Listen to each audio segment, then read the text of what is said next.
오늘은 지난주 이어서 우리 원망하는 백성을 징계하신 하나님이란 제목으로 하나님 말씀 같이 나누도록 하겠습니다. 자, 약속의 땅을 악평하고 이제 우린 애굽으로 돌아가겠다 반역을 일으켰던 이스라엘 백성을 하나님은 멸망시키려고 했지만 모세의 목숨을 건 그런 나의 책에서 나를 제어될라라는 간절한 목숨을 건 그런 중보로 인하여서 저들의 죄를 용서하기로 하나님은 결정하십니다. 멸망을 시키지 않지만 그러나 죄의 대가는 분명히 있고 죄에 대한 심판은 분명히 있습니다. 20절 말씀에 여호와께서 이르시되 내가 내 말대로 사노라 하면서 너의 중보를 기도를 듣고 내가 용서해 준다 하십니다. 멸망시키겠다는 계획은 철회하셨지만 이스라엘 백성을 어느 수준까지 그런 징계는 반드시 필요했습니다. 그렇지 않으면 세상을 다스리시는 하나님의 정의와 질서는 무너지기 때문에 그렇죠. 예수님께서 십자가에서 희생을 대가로 예수님께서 채찍에 맞음으로 희생으로 죽으심으로 피 흘리심으로 우리가 사함을 입었습니다. 그렇죠? 우리가 용서함을 받으셨습니다. 그래서 하나님의 용서는 우리는 공짜라고 생각하지만 공짜가 아닙니다. 하나님의 분명한 대가 지불이 있었고 그래야 하나님의 영광스러운 거룩이 지켜지기 때문에 분명한 대가가 있었습니다. 21절 말씀 그러나 진실로 내가 살아있는 것과 여호와 영광이 온 세계에 충만할 것을 두고 맹세하노니 라고 합니다. 하나님은 살아계신 것을 말씀하십니다. 하나님은 살아계십니다. 지금도 우리와 함께 하시면서 온 세계에 하나님의 영광이 충만하여서 하나님은 영광을 받으셔야 합니다. 그래서 그분을 사람 대하듯 함부로 대해서는 안 되죠. 하나님은 우리의 최고의 경배와 우리의 진심과 헌신과 순종을 받기에 합당하신 분이십니다. 보이지 않는다고 그분의 말씀을 거역하거나 무시하거나 하나님의 영광을 그렇게 한다면 하나님의 영광을 짓밟는 것입니다. 그래서 그 영광을 짓밟은 그들 거역한 그 값을 치르게 하십니다. 그래야지 하나님의 영광이 다시는 짓밟히지 않기 때문에 그렇죠. 자, 어떤 값을 치르는지 보겠습니다. 22절 23절 말씀 내 영광과 애굽과 광야에 생한 내 이적을 보고서도 이같이 10번이나 나를 시험하고 내 목소리를 청중하지 아니한 그 사람들은 내가 그들의 조상들에게 맹세한 땅을 결단코 보지 못할 것이요 또 나를 멸시하는 사람은 한 사람도 그것을 보지 못하리라. 하나님은 많은 이적을 했죠. 홍해를 가르는 것부터 해서 또 유월절 또 10가지 재앙과 만나와 메추라기와 물을 주시고 많은 이적을 행하셨지만 그 이적이 이스라엘을 변화시키는 것은 아니었습니다. 그렇죠? 이적이 사람을 변화시키지 않아요. 오직 하나님의 말씀과 능력을 신뢰하고 의지하는 그 믿음이 사람을 변화시키는 것이죠. 불신의 대가는 삶의 열매가 없습니다.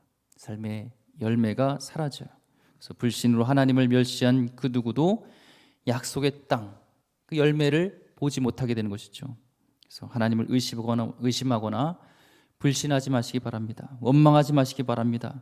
열매를 맺지 못하고 비전을 추수하지 못합니다. 어떠한 힘들고 어려운 상황에도 우리는 주의 이름을 높이고 하나님을 믿고 그분을 찬양하며 그분의 길을 내실 것을 그분이 반드시 길을 내실 것을 우리는 믿으면서 의심하지 말고 앞으로 나가야 됩니다. 그래서 이 불순종한 하나님의 계획은 그랬잖아요. 그 가데스 바네아에서 바로 그 약속의 땅 가나안의 땅에 가는 것이 하나님의 계획이었는데 저들의 불신으로 인하여서 이제는 불순종으로 인해서 하나님께서는 코스 변동을 하게 됩니다. 코스 변동 명령을 내리시는데요. 25절 아말렉인과 가나안인이 골짜기에 거주하나니 너희는 내일 돌이켜 홍해길을 따라 광야로 들어갈지니라. 하나님은 출애굽 이후에 한 번도 후진기하를 낸 적이 이렇게 하라고 한 적이 없어요. 계속 전진 앞으로 나갔습니다. 그렇죠? 먹을 것이 없어도 하나님 만나 주시고 그 땅볕 광야 속에서도 불기둥으로 또 구름기둥으로 막아 주시면서 밤에도 다 전진할 수 있도록 계속 가셨는데 이제는 후진하게 하십니다. 원래 목적지는 적과 꿀이 흐르는 그 가나안 땅이었잖아요. 근데 이제는 목적지가 후진으로 바뀌어서 어디로 가냐면 광야로 다시 갑니다. 다시 리턴해요. 약속의 땅이 아닌 이제 메마른 땅이야, 메마른 광야로 들어가서 상당 기간 동안 그곳에서 있게 하십니다. 광야의 고통으로 죽지는 않지만 죽을 것 같은 그 고통을 광야에서 겪게 하십니다. 그리고 축복의 땅으로 들어가는 것이 연기가 되는 것이죠. 우리 인생도 마찬가지입니다. 하나님을 믿지 않는다, 믿음 없이 살아간다. 우리 믿음 없이 산다고 죽지는 않습니다. 그러나 고통스러운 광야를 맛보게 되는 것이죠. 그들은 약속의 땅으로 진입할 수 있는 그 가네스 바네아, 인생의 중요한 그 기로선 속에서 불신과 원망으로 다시 그 광야로 유턴하게 됩니다. 불신함으로 불평과 불만을 말하면서 다시 고통스러운 광야로 유턴하게 되는 그런 안타까운 모습이 오늘 말씀에서 이루어지고 있습니다. 이스라엘 백성은요, 무서운 심판을 받았지만 그와 반면에 예외로 그 무서운 심판 중에서도 축복을 받은 사람이 있었는데 그 사람은 바로 갈렙과 여호수아였습니다. 이들에 대한 본문이 24절이 있습니다. 24절 보겠습니다. 그러나 내 종 갈렙은 그 마음이 그들과 달라서 나를 온전히 따랐은즉 그가 갔던 땅으로 내가 그를 인도하여 드리리니 그의 자손이 그 땅을 차지하리라. 먼저 하나님은 갈렙을 얘기합니다. 그는 내 종이라고 합니다. 여러분이 아무리 나는 하나님의 종이라고 얘기할지라도 중요한 것은 내가 인정하는 것이 아니라 하나님이 인정하는 종이 되어야 되는 거예요. 하나님이 원하시는 사람이 되어야 되는 것입니다. 갈렙은 하나님이 인정하는 사람, 하나님이 인정하는 종이었습니다. 그는 많은 사람들의 불순종과 많은 사람들의 불신 속에서도 그는 그것에 영향을 받지 않는 사람이었어요. 외롭지만 하나님을 바라보면서 그 말에 순종하며 약속을 믿고 외로운 길을 뚜벅뚜벅 걸어갔던 헌신의 그 사람이었습니다. 그래서 하나님은 갈렙은 내 종이다, 내 사람이다 인정하시죠. 우리 성도님도 사람이 인정해주는 사람, 그런 종이 아니라 하나님이 인정해 주시는 종이 되길 원합니다. 또 소망하는 거예요. 내가 목회자로서 성도님들이 인정해주면 고맙죠. 선배, 후배 목사님들이 인정해주면 고맙죠. 좋죠. 그렇지만 진짜 바람은 하나님이 인정하는 종, 착하고 충성된 종아, 내가 작은 일에 충성하였으니 내가 너에게 큰 것을 맡기리라. 나의 잔치에 같이 참여하자 하면서 마지막 그 하나님이 인정해 주는 것, 그렇죠? 마지막이 중요합니다. 처음에 시작은 잘 됐다가 마지막에 틀어지는 건 얼마나 많습니까? 마지막까지 하나님의 종, 우리 성도님도 마지막까지 하나님이 인정해 주는 사람 되기를 소망합니다. 갈렙은요, 하나님의 종이 된 이유가 있어요. 그들은 달랐다요. 그들과 달랐다. 갈렙은 그들과 달랐다랍니다. 근데 뭐가 달랐는지 그냥 한국어에는 잘 모르는데 영어 보니까 Caleb has a different spirit이라고 쓰여 있습니다. 그는 다른 영을 갖고 있었다는 거예요. 다른 10명의 정탐꾼과 그의 선동에 같이 동요됐던 사람들은 다른 영이에요.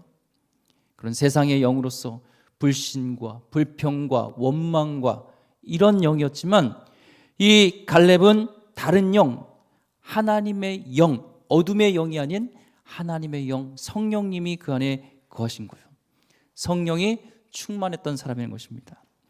우리 가운데 성령이 충만하면, 세상의 영이 아닌 성령에게서 우리가 오면요, 어떤 절망 속에 있는 환경 속에서도 우리는 그 속에서 소망을 갖게 됩니다. 저 척박한 땅에서도 꽃을 피울 수 있겠다는 소망이 우리 가운데 나타나는 거예요. 로마서 8장 11절 말씀에 예수를 죽은 자 가운데서 살리신 이의 영이 너희 안에 거하시면, 그리스도 예수를 죽은 자 가운데서 살리신 이가 너희 안에 거하시는 그의 영으로 말미암아 너희 죽을 몸도 살리시리라. 아멘. 예수를 죽은 자 가운데서 살리신 영이 성령님이십니다. 하나님의 영이시기 때문에 그 영은 지금도 동일합니다. 그분이 우리 안에 있으면 어떤 인생 속에서, 절망 속에서도, 인생의 어떤 그런 멸망 가운데, 고통 가운데, 절망 가운데 있을지라도 그의 영은 우리를 살리십니다. 다시 우리의 영은 솟아납니다. 오늘 이 시간에 죽어있고 잠자고 있는 영이 있다면 성령께서 이 시간에 부어주심으로 말미암아 성령이 내 안에 함께 내주함으로 인하여서 다시 소망을 가지고 다시 비전을 가지고 다시 꿈을 가지고 일어나는 우리 성도 되길 소망합니다. 또한 우리는 영원히 성령님께서 우리 가운데 그것을 확신을 갖게 해주세요. 내가 죽어도 다시 사는 거예요. 우리는 이 땅의 삶이 끝이 아니라 우리 영원한 천국이 있고 영원한 그 하나님 나라에서 영원토록 살게 하시는 그 성령님이 우리 안에서 그것을 고백하게 하십니다. 저도 마찬가지예요. 저도 참 그래요. 이렇게 선교지 있으면서 죽을 고비가 있었죠. 그 풍토병에 의해서 죽음인데 두려움이 와요. 공포가. 의사들이 죽을 수도 있다고 그러고 무슨 병인지도 잘 모르고 죽음이 오죠. 사람은요 인간적으로 다 공포가 와요. 그 안에 내 안에 확신이 있었어요. 그 확신은 성령께서 내 안에서 주시는 거였어요. 죽어도 다시 산다는 영원한 천국이 있다는 그건 내 의지로 되는 게 아닙니다.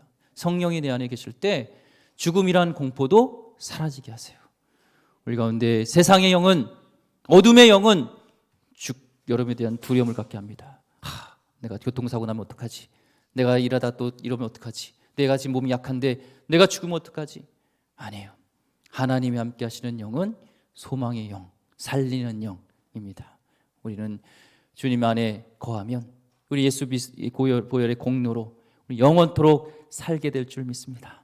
그리고 그것을 확신 갖게 하시는 것이 우리의 성령님 예수님의 영이 우리 안에 거하세요.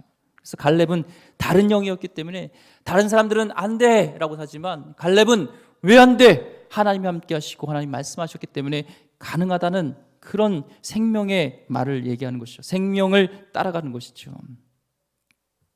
어둠의 영이 있었던 정탐꾼들은 다 죽겠다. 세상의 영은 다 죽을 것 같이 말합니다. 그렇지만 부활의 영 성령님은 죽어도 살겠고 내가 죽지 않고 살아서 내가 영광을 선포할 것이라고 우리에게 말씀합니다.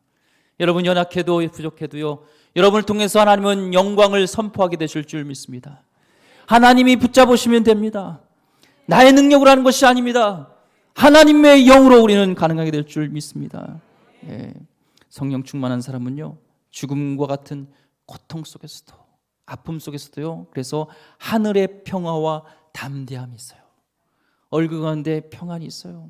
오늘 우리 권사님 아프셔서 이제 암으로 이제 투병하는 우리 권사님 찾아갔는데 이 찬양하기도 힘듭니다. 손을 올리기도 어려운데 얼굴에는 하나님에 대한 천국에 대한 소망이 있어요. 거기에서 다시 우리는 위로함을 받게 되는 거예요. 이거는 의사의 진단과 누가 사람의 권면이 되는 게 아닙니다. 내 주 안에 거하시는 부활의 영 예수님을 그 죽은 가운데서 다시 살게 하시는 성령님이 내 안에 계실 때 우리는 소망으로 다시 일어나게 될 줄 믿습니다. 갈렙은요 또 그는 어떤 자였냐면 온전히 주님을 따랐다 입니다. 온전히 주님을 따랐다. 영어로는요 follows me wholeheartedly라고 써 있어요. 전심이에요. 전심. 온전히 따랐다는 것이 다른 말로 전심입니다. 이 맛집에 가보니까요 맛집 가보셨어요? 맛집의 특징은 메뉴가 심플해요. 그리고 회전율이 빨라요. 뭐 선택할 별게 없어요. 그냥 한 가지 메뉴, 뭐 많으면 두 가지 메뉴입니다. 이 전심이란 뜻이 그런 거예요. 마음속에 내 메뉴가 여러 가지가 아니라는 거예요. 딱 하나라는 거예요. 한 가지. 다른 것 없습니다. 메뉴가 복잡하지 않습니다. 약삭하지 않습니다. 어떻게 하는 것이 나의 이익을 채울까? 이런 메뉴가 없어요. 전심이라는 것은 딱 메뉴의 하나. 어떻게 하는 것이 세상의 유익이 아니라 하나님의 말씀에 순종하는 것이고 어떤 것이 하나님의 뜻이고 어느 것이 하나님의 기쁨이 될까? 이거 하나 메뉴가 있는 것이에요. 갈렙은 이 한 가지 메뉴, 전심 이거였습니다. 오늘 우리 가운데 있는 성도님 마음속에 많은 메뉴를 두지 마시고 오직 한 가지 주님을 기쁘게 하시게 하는 그 한 가지 메뉴만 있길 소망합니다. 거기 붙들고 올인한 겁니다. 그러니까 삶이 흔들리지 않고 성령에 붙잡힌 것이죠. 성령 충만하면 어떤 능력이 부어주시는 것이 아니라 성령이 나를 붙드시는 거예요. 나의 자리에 주인 자리에 하나님을 내어드리는 거예요. 그러니까 흔들리지 않는 것이죠. 여러분 인생 가운데 하나님 말고 다른 옵션이 없길 바랍니다. 갈렙의 믿음은 자신뿐만 아니라 그가 이끄는 그 유다 민족까지도 운명을 바꾸는 놀라운 믿음이 되는 거예요. 이게요, 얼마나 중요한지 모릅니다. 리더가 얼마나 중요한지 모릅니다. 그는 이때부터요, 유다 지파는 사실 별로 변방했었던 지파였습니다. 근데 갈렙 때부터 이제 본격적인 그런 이스라엘 역사의 중심에 등극하게 됩니다. 그는, 이 갈렙은 헤브론, 아낙 자손이 있고 가장 중심지였고, 아브라함이 처음에 이 약속의 땅에 왔을 때 제단을 쌓고 드렸던 곳, 그런 중요한 곳이지만, 헤브론 이곳에는 아낙 자손이 있고요, 단단한 요새가 있었어요. 점령하기 어려워요. 따로 헤브론에 대해서 이렇게 설명합니다. 민수기 13장 22절 말씀에, 또 네겝으로 올라가서 헤브론에 이르렀으니 헤브론은 애굽 소환보다 7년 전에 세운 곳이라. 그곳에는 아낙 자손 아히만과 세세와 달메가 있었더라. 아히만과 세세와 달메가 있었대요.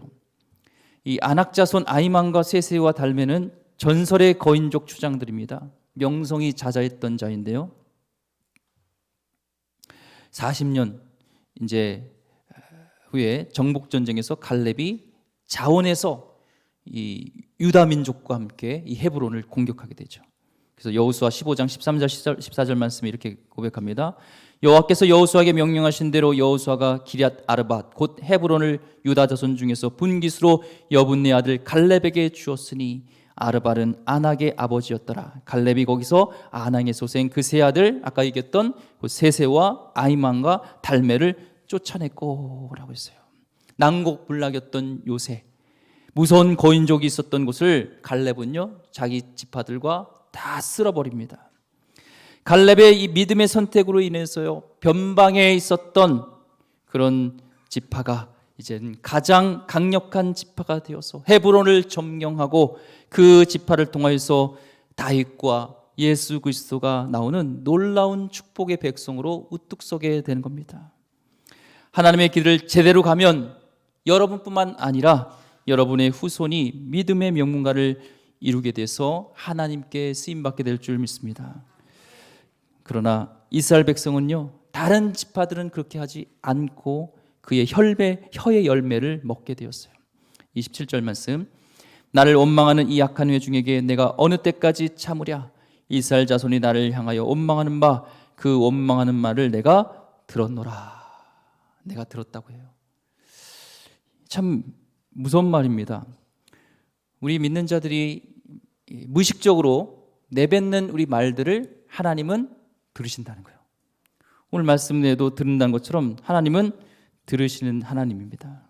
그래서 무의식적으로 내뱉는 말을 우린 조심해야 돼요. 특히 불평과 원망의 말은 그것은 습관이 되고 체질이 됩니다. 그래서 하나님은 내가 그것을 어느 때까지 참으랴 얘기를 합니다. 이 말은 너희는 불평 원망이 입에 붙어버렸다라는 뜻입니다. 불평과 불만이 이제 체질이 되어서 그 불평이 1절만 하는 것이 아니라 2절, 3절, 4절 계속 간다는 얘기예요. 그리고 이 말에 대한 것은 하나님의 백성은 자신의 말에 반드시 책임을 지게 하십니다. 28절 말씀, 그들에게 이르기를 여호와의 말씀에 내 삶을 두고 맹세하노니 너희 말이 내 귀에 들린 대로 내가 너에게 행하리니. 우리 한번 따라했으면 좋겠습니다. 우리 말이 하나님 귀에 들린 대로 우리에게 행하신다. 아멘. 이 말씀을 정말 믿는다면 아침에 일어나서 우리가 처음 내뱉는 말과 이 말씀을 묵상해야 돼요. 오늘 내가 하는 말 속에서 하나님이 내가 뱉은 말을 통해서 하나님이 들으시고 그 귀에 들으신 대로 행하신다면 얼마나 우리의 하는 말들이 중요한가를 우린 다시 한번 생각해 봐야 합니다. 이들이 한 말이 뭐였어요? 차라리 광야에서 죽었으면 좋았겠다 였잖아요. 차라리 우리가 광야에서 죽었으면 좋았겠다. 그래서 하나님은 그 귀에 들린 대로 그대로 해주는 거예요. 그래서 광야 1세대는요 바로 즉시 죽든지 아니면 광야에서 천천히 죽든지 말 그대로 차라리 광야에서 죽었으면 좋겠다라는 대로 하나님은 해주셨어요. 여러분이 뱉은 말이 축복이든 저주든 하나님은 이루어 주십니다. 얼마나 무섭습니까? 잠언서 18장 21절 말씀에 죽고 사는 것이 혀의 힘에 달렸나니 혀를 쓰기 좋아하는 자는 혀의 열매를 먹으리라. 혀의 힘이 있고요, 열매를 반드시 먹게 하신다고 말씀하고 있어요. 아유, 죽겠다, 힘들어 죽겠다, 아파 죽겠다, 배고파 죽겠다, 배불러 죽겠다, 추워 죽겠다, 더워 죽겠다, 꽃이 너무 많아 죽겠다. 또 뭐 있어요? 뭐 죽겠다 많죠. 이런 말 쓰지 마세요. 혀의 열매를 맺게 하신대요. 또한 이 말씀을 볼 때 혀의 힘에 대한 긍정적인 측면이 있습니다. 반대로 뒤집어서 보면 우리가 축복의 말을 하고 우리가 좋은 말을 할 때 우리의 그 말대로 열매가 바뀐다는 겁니다. 이 혀로 불신한 악평한 저들은 죽음의 열매를 먹게 되는 것이죠. 37절, 곧 그 땅에 대하여 악평한 자들은 여호와 앞에서 재앙으로 죽었다랍니다.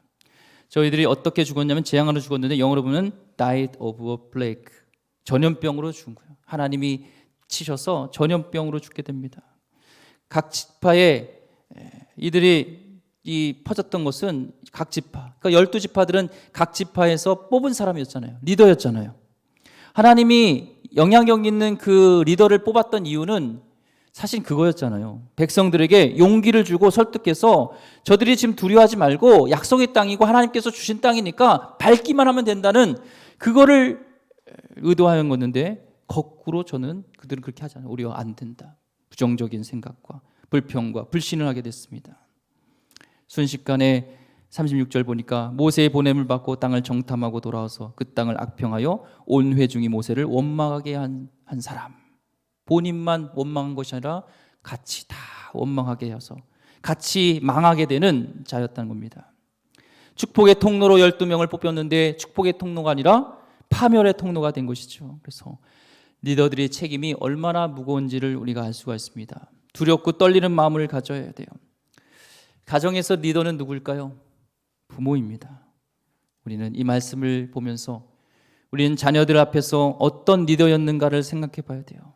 나의 말을 통해서 자녀들이 살아났는지, 나의 말을 통해서 자녀들이 하나님을 더 믿고 순종하며 앞으로 나가려고 했는지 우리는 생각해 봐야 됩니다. 각 구역, 기관과 교사와 모두들이 나의 말을 통하여서 구역식들이 살아나게 되고 더 헌신하게 되고 나가게 됐는지, 입술의 열매를 주님은 책임지게 하신다는 거예요. 우리는 기도해야 됩니다. 하나님, 주님이 원하시는 말을 선포하고 주님이 원하시는 그 말을 통하여서 생명을 살리고 저들의 믿음을 더 굳건하게 하는 그런 리더가 되게 해주시고 그런 부모가 되게 달라고 우리는 기도해야 될 줄 믿습니다. 이제는 40년 결국 광야 시절로 이제 들어가게 됩니다. 29절, 너희 시체가 이 광야에 엎드러질 것이라 너희 중에서 20세 이상으로 계수된 자 곧 나를 원망한 자 전부가. 20세 이상 어른들은 모두 다 이제 광야에서 한 명씩 죽게 됩니다. 왜 20세 이상이었을까요? 20세 이상 때 어른입니다. 어른으로서 책임지지 못한 자들. 또한 20세는 이제 군인으로서 나가서 군인으로서 반드시 그 곳을, 안악자손인 곳을 점령해야 되는데 점령하지 못한 자, 그들은 광야에서 죽게 됩니다. 33절, 너희의 자녀들은 너희 반역한 죄를 지고 너희 시체가 광야에서 소멸되기까지 40년을 광야에서 방황하는 자가 되리라. 중요한 것은요, 너희의 자녀들이 너희 반역한 그 죄를, 그 짐을 지게 된다는 거예요.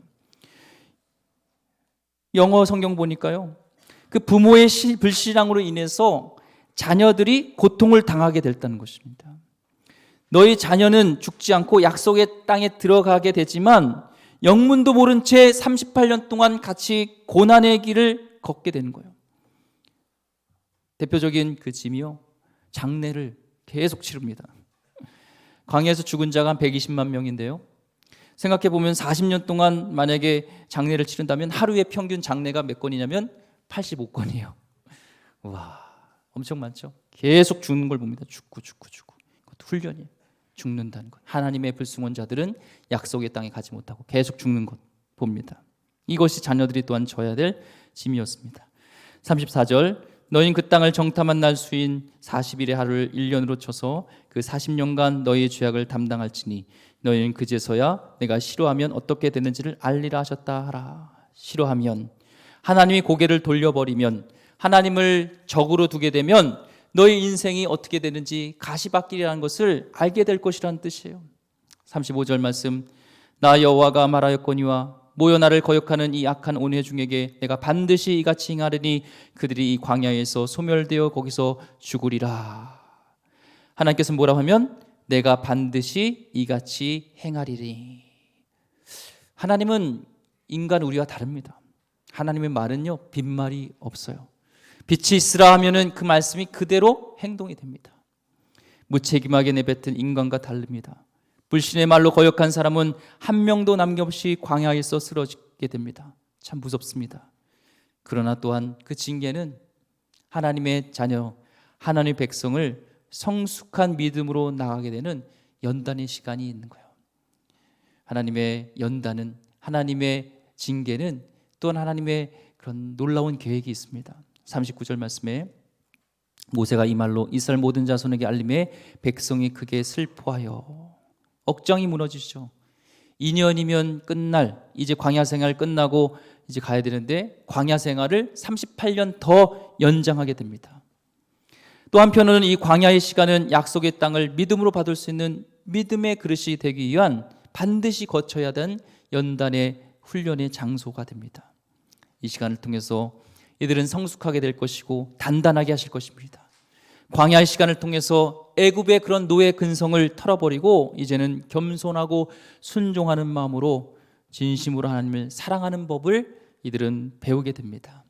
신명기 8장 4절 5절 말씀에 이 40년 동안에 내 의복이 헤어지지 아니하였고 내 발이 부르짖지 아니하였느니라. 너는 사람이 그 아들을 징계함같이 내 하나님 여호와께서 너를 징계하신 줄 마음에 생각하고. 이 시간을 죽이려는 것이 아니라 아버지가 아들을 연단시키는 것처럼 하나님은 그들을 훈련시켜서 그들을 다시 회복시켜 주고자 하는 하나님의 뜻이 있는 겁니다. 여러분, 거역을 통하여서, 불순종을 통하여서 여러분 혹시 광야 길에 있는 분이 있다면 이 시간을 잘 견뎌내서 반드시 회복의 날이 있기를 소망합니다. 하나님의 징계를 제대로 안 받고 거부하면요, 처참한 패배를 맞이합니다. 40절 말씀, 아침에 일찍 일어나 산 꼭대기로 올라가며 이르되 보소서 우리가 여기 있나이다. 우리가 여호와께서 허락하신 곳으로 올라가리니 우리가 범죄하였음이니이다. 잘못을 깨달았다고 얘기를 하여 진정한 회개가 아니었습니다. 그들은 다시 38년 동안 광야 생활을 한다는 게 싫어서 이들은 이제 와서 정복전쟁을 하겠다고 올라가겠다고 얘기를 합니다. 하루 전날만 해도 하나님을 믿지 않겠다고 애굽으로 돌아가겠다고 광야에서 죽는 것이 낫다고 얘기했던 이들이요, 이제는 올라가겠다고 얘기를 합니다. 이미 하나님의 심판은 내려졌습니다. 근데 이제서야 진격하겠다는 것은 하나님의 징계를 받지 않겠다는, 훈련받지 않겠다는 오히려 불순종이죠. 신명기 1장 41절 말씀에 너희가 대답하여 내게 이르기를 우리가 여호와께 범죄하였사오니 우리 하나님께서 우리에게 명령하신 대로 우리가 올라가서 싸우리다 하고 너희가 각각 무기를 가지고 경솔히 산지로 올라가려 할 때, 경솔한 거예요.